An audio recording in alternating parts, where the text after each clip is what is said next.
Hi, this is Frank Buck, and this is the place to be if you want to get organized and make it look easy. Today, we're going to be talking about the lowly grocery list.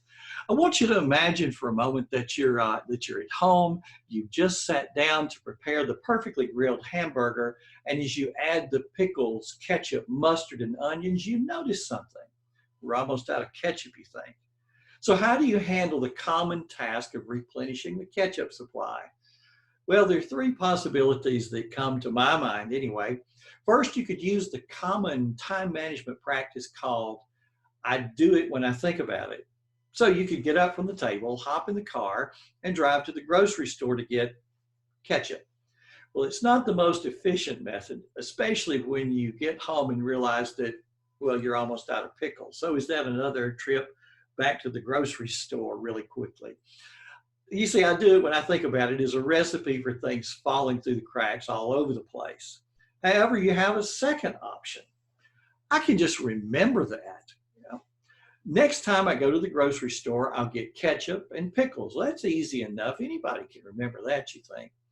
Well, by the time the trip to the store rolls around, the number of items on that menu has just grown exponentially.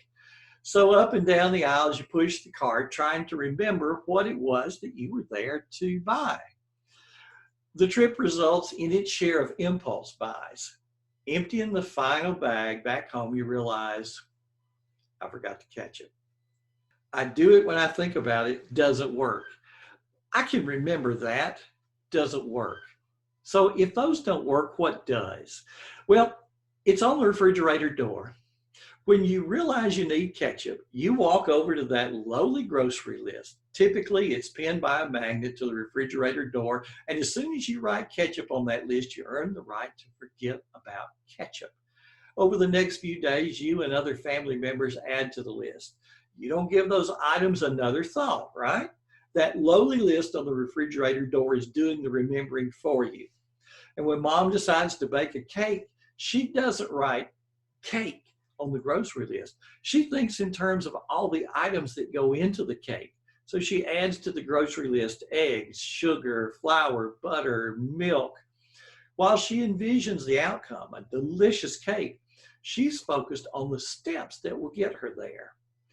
Well, off to the grocery store you go. And when you walk in that store, you have that lowly grocery list in hand. That little grocery list that had 0% of your attention before now has 100% of your attention for the next few minutes. And if you're really good, you may have even organized the list according to how the grocery store is arranged. One item after another goes into the cart and gets checked off.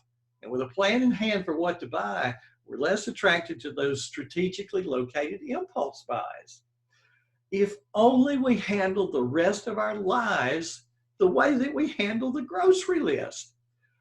When people ask me, what do I do to get organized? I start with three words: write it down. It's a practice I started when I was a senior in high school and never stopped. The where to write it down has a variety of answers. The answer could be a pocket memo pad. It could be a paper planner. It could be a task management app on a smartphone.